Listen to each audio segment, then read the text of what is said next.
Hello, everybody.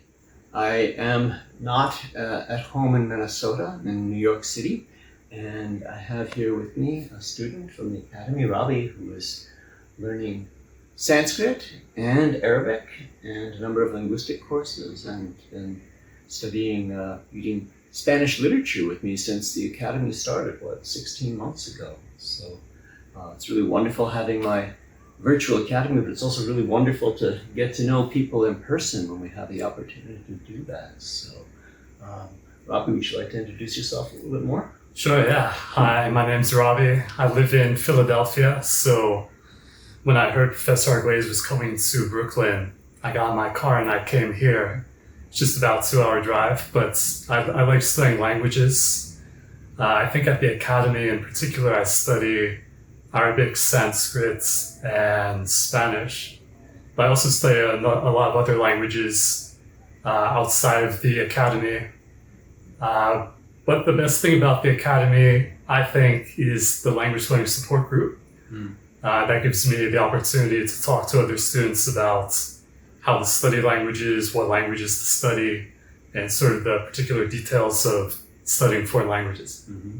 So you're being modest. He also speaks Japanese and not just Mandarin, but a dialect known as Choo-Choo, and can read French well and is studying German and Korean to round out his East Asian languages. And as I said, with me, he's in groups where we're learning Sanskrit and Arabic, and he's really outstanding in that, as well as just I can feel your palpable progress in reading Spanish over the years. And point of fact, I want to talk to you about one thing. With Spanish, you can quantify. We read Borges, and we read some Carlos Fuentes, and now we're reading Ernesto Sabato. And you can quantify that in the past 16 months, you have learned 6,000, how many words? Yeah, I thought my Spanish was so good before I entered the Academy because I was able to go to Mexico and conduct business entirely in Spanish. I have a company that sells leather jackets called Independence Brothers. But I went down there and I communicated in Spanish to the workshop managers and all the people there. So I thought my Spanish was pretty good. But then when I entered the Academy, I started reading literature and I started tracking how many unknown words I came across in Spanish. So I think at this point, it's around 6,400 words that I've learned since entering the Academy. Okay. And you can quantify that because you use the program Anki to put your vocabulary in there and work with that. And that's something that's impressed me about you since for me, because you said you used Anki and you did that. And I was like, well, I don't know about Anki. I've never really used that. And people are always asking me about it and how it works. And I would say of all the people that I know, you're the person that uses that most effectively. You're the person who uses that to the best end and really knows how to do it. In point of fact, you gave a presentation at the Polyglot Gathering, what was it, 2022, about that? Yes. Yeah, and so you have a spreadsheet and it all worked out. And again, we've got something called the Language Learning Support Group, and he's been very good in helping other people support and how to use that. I was just wondering if maybe we could talk about that again. For people who are always asking me about it, I don't use it, but here's somebody who uses it very, very well and very, very knowledgeably. I'm just curious, you can use it to quantify how many words you know. Can you kind of quantify, for you, using Anki is an integral, important component of learning any language. Can you quantify, what percentage of your time, like learning Arabic or Sanskrit or German, is used on Anki? Yeah, so Anki is pretty popular on the internet right now. I think it's maybe different from how you learn languages before because, these flashcard programs have come into being and they've become something that a lot of people use to study foreign language vocabulary. So for me, I use Anki to study the words that I come across that I don't know. And that's how I do my vocabulary review. But of course, even if you do Anki, you still want to do other activities in the language. You want to be reading, be speaking, and being able to listen. If you just study Anki, you'll just get good at doing Anki. So to be able to actually learn a language, you need to practice all these other skills. However, I do find that Anki is pretty good at letting me understand and learn new vocabulary, so that when I do get to the situation where I'm speaking or writing, I'll be able to use the vocabulary as well as comprehend it when I hear it. So when you put it in this program against the old-fashioned flashcard that I would, just that this is a computerized version of it, what are the virtues of it? You've got not just the word, the word can be spoken, so you can hear the pronunciation, so it's not just the writing, or no? Oh yeah, I mean, the flashcards, you can make it however you want. You can add audio files. And you put sentences. You don't just put raw words. Yeah. So you're looking. So we read read a story, and you take the sentences from the story, and you actually have to type the sentence in there, and then you can review it with spaced repetition, and it'll do all that kind of thing until you get it there. Okay. Like I said, I totally. I see the effects in you. You're blazing ahead with Sanskrit and Arabic. They're two very hard languages, and you're made great progress in Spanish, and you're doing that. But I'm just wondering, what do you're copying the sentence into this program? Why not just read the sentence multiple times? Yeah, that's a very good question. A lot of people, they don't want to do Anki because it's a lot of work to make the flashcards. It takes effort, time. And that's very valuable when you're learning a foreign language. So if you just reread the foreign language vocabulary or the passages, then this is kind of, you're almost reviewing the words at random. The great thing about Anki is that it's an SRS, which is a spaced repetition system for systematically showing you the words at the right intervals so that you can optimize the time you spend learning the words. And this is based off of research that they've done about memory.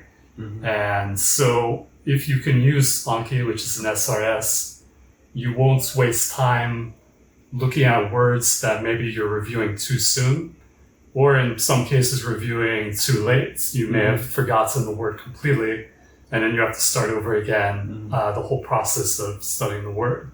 So yeah, in that sense, I like Anki and SRS flashcard programs because it helps me study the most words in the least amount of time. And it's not random, like if you were just to open your book and look at sentences and words that came up that way. Okay, well, I guess I just say, I've never used that because I never liked old-fashioned flashcards, and just memorizing things doesn't really play much of a role. I appreciate it, but I can appreciate that is important for some people, and that if that keeps them motivated and is part and parcel of an overall package, that's good. But I also have to, just in particular, some people seem to ask me about Anki. It's like they're kind of obsessed with that, and it's like that's all they do. But this is not 100% not all that you do. You do the complete package that you. But I asked you, would you say that you spend 10% of your time, for learning Sanskrit, 10% of your time Anki, or? Yeah, that's a good question. It depends on the language. I don't actually like studying with Anki that much. It's just what I use to review and learn vocabulary. So, for example, I'm studying Arabic at the academy, and we review 2 lessons of Assamil roughly each week. And so I want to learn all the words in the Assamil lesson. So I put all those into Anki, and then I do the reviews that come up each day in order to review all the words that I'm learning. So Arabic is probably the language that I spend the most time with Anki because we're moving so quickly through Assamil. But that comes out to be about 20 minutes a day.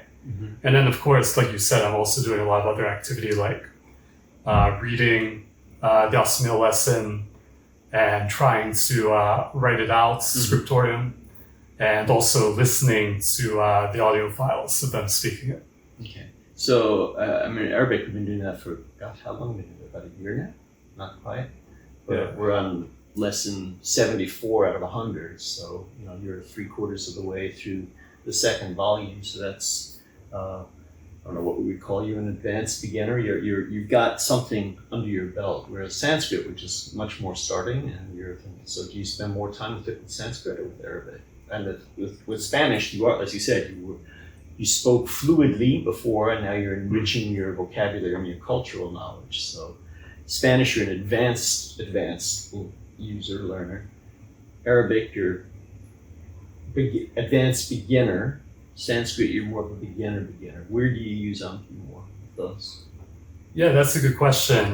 So in the Sanskrit class, I feel that the rate at which new sentences and words come up is less than Asamil, just because we do about half a chapter in Teach Yourself Complete Sanskrit.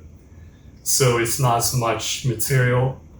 That being said, we're just starting Sanskrit, so we're still in the beginning stages. So that does make it harder at the beginning to study the vocabulary. For Sanskrit, usually for that, I actually study 15 minutes a day. Mm-hmm. I take your recommendation and I study in 15-minute blocks of time. And so even if I run out of cards to review that day in Anki, mm-hmm. I'll still go into the book and mm-hmm. start looking over the sentences and the exercises to review that way. Okay, good. Well, again, so you gave that presentation, but that's not available for viewing online, but you have some PowerPoint presentation, you have some spreadsheet or something to show if people were interested in knowing more from you about how to use Anki effectively. Is there some way you could share? Yeah, what I'll do is after this video is posted, I'll leave a comment. Mm-hmm. You can click to my channel. I'll put a video up for you. Mm-hmm. Okay, yeah, because like I say, I've known many people who've talked about Anki, but it seems like they're just sort of, that's what they do, and you don't see effects. But I see real effects of you, and absolutely, no question, it's an integral, important part of your very successful.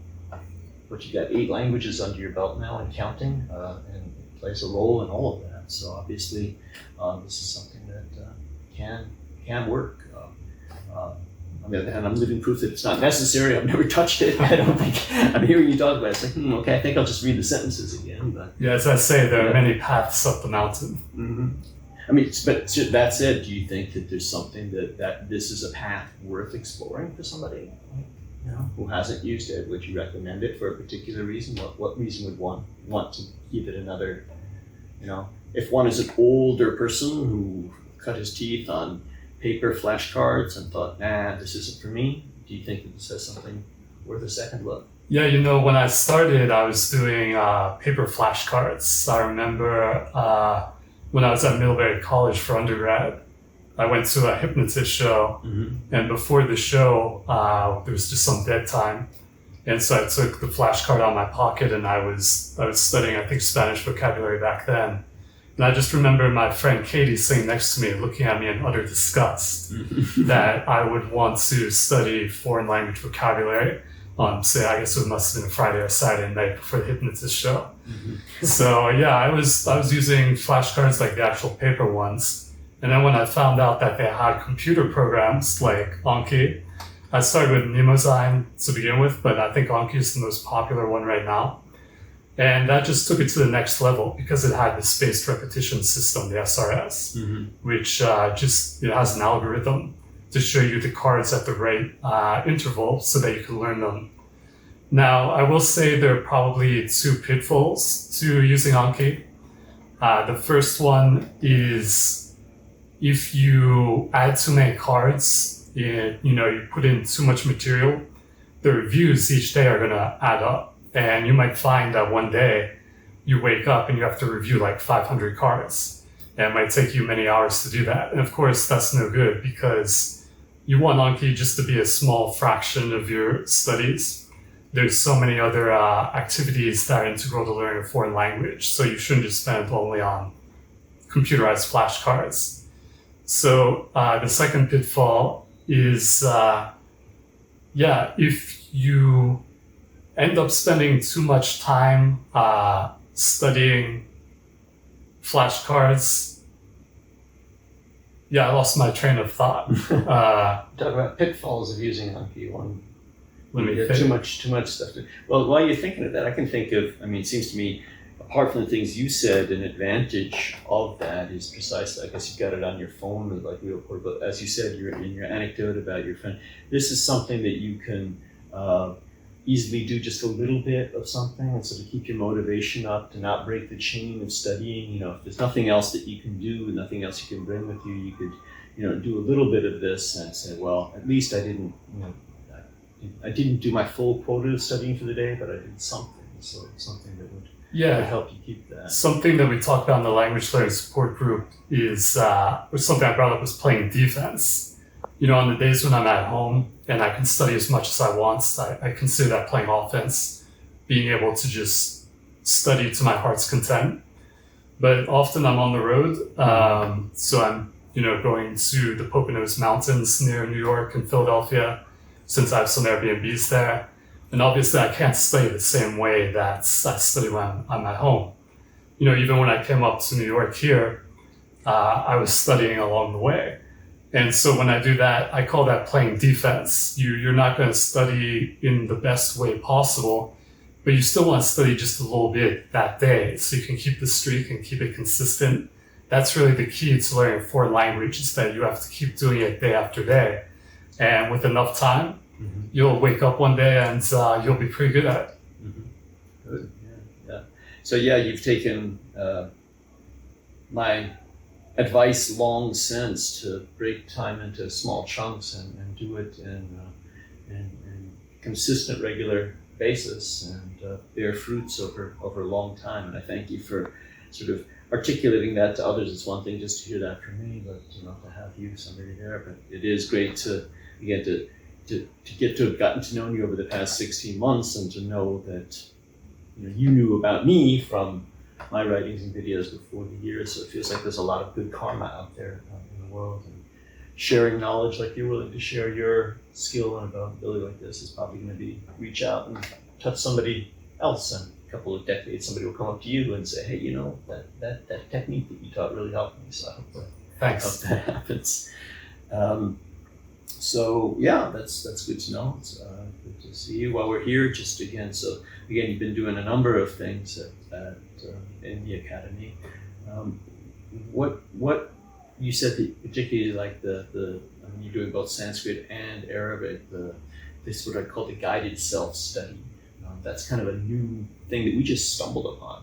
Can you talk a little bit about that, so to know more about what that is? Because you said you particularly appreciate those, don't you? Oh yeah, I like the self-study courses a lot, because one of the best things about the academy is the other students. I get to interact with them and learn from them. Mm-hmm. I get to study with them. So in the self-study Arabic and Sanskrit class, I get to interact with the other students, and we also meet outside of the class on Zoom over the computer.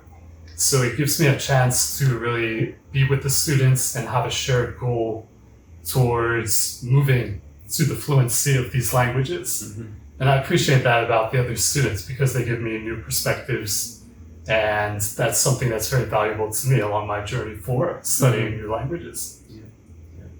So it's great to have you in those, and then you also have the experience of what I had sort of thought would be, I'd have maybe more of these, and didn't originally, conceive of like having sort of these beginning courses, because I don't want to teach people languages. I want to teach people how to teach themselves languages, but that's what we're doing. So this is a good evolution. But I like the literature reading and discussion circles. So you're in the Spanish group, and they all work pretty much. We've got the German, French, Spanish, Latin. So can you talk a little bit about what that's like from an insider's perspective? Yeah, Spanish literature class is great, because I did study Spanish literature when I was in high school in Spanish AP class. But, since then, I never thought to really read. Mm-hmm. Like I said, I did go to Mexico and I conducted business there. But the literature class is great. In Spanish, we've read Borges, La Muerte de Artemio Cruz, and right now we're reading Sobre Héroes y Tumbas by Ernesto Sabato. And yeah, I think it's not only a good way to improve my Spanish. We already talked about how I'm studying all the unknown words that come up. But it also gives me the opportunity to listen to Spanish and to speak myself in an actual conversation that I'm a part of. And I think that's really integral to learning to speak a foreign language. It's also great, of course, to be able to speak with you and the other students in the class and to have discussions to see their perspective as well. Right. So we read, for a given week about 20 pages, and they've prepared them ahead of time, and then I say, well, what was in them, and ask them to give their opinion, and the interesting sentences or interesting paragraphs we read aloud. If there's dialogue, we sort of, like, reading aloud is very important, but I also kind of use the situation as a prompt to have wider discussions, about, it's about religion, so we talk about religion, outside of the context of specifically what we're reading. It's about this or that or the other thing, we'll talk about that. So it's great to have you in that as well. Thanks. I don't know, it's just been good to actually be able to reach out and shake your hand and talk to a real person and not just have a Zoom triangle. So, of course. But we're going to put this out there as a video for people to see, learn about how to use Anki, and hear from somebody who's in the academy what it's like to be there. Do you have any last things to say to that type of people who might be watching this to the end? Yeah, I'd say if you're thinking of joining the academy, definitely do it. It's so worth it. Not only do you get to study with Professor Arguez, but you also get to see all the other students. Probably one of my favorite classes is the Language Learning Support Group. You can just go there and talk about whatever language you're studying. But I guess the warning is if you do join that, you'll probably end up picking up quite a few other languages instead as well. Yeah, you started out with just Spanish, and now you got Arabic and Sanskrit and all these other things too. But, no, you're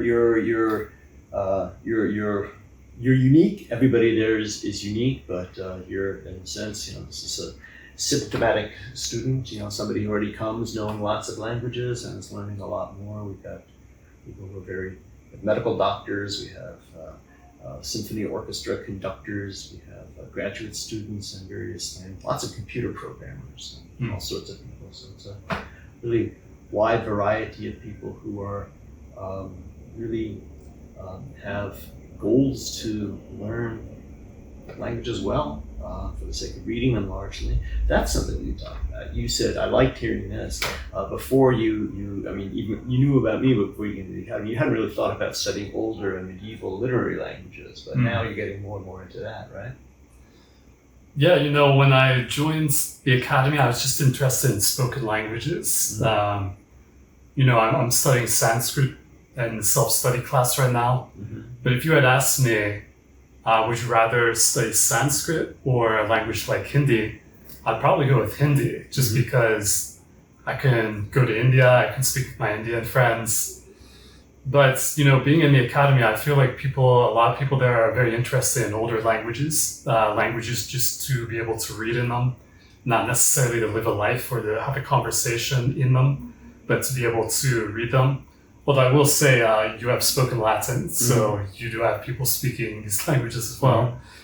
But since I've encountered the other students and you as well, I've kind of learned that there is a self-fulfillment to studying older languages and being able to read them and get enrichment just through that. So I'm guessing we're going to see you in Latin and Old Norse at some time. Could be, yeah. Okay, well, I guess that's enough for this video. Thanks for visiting me here while I'm close by and for sharing your technique for Anki and your thoughts and experience in the academy. Yeah, thank you. All right.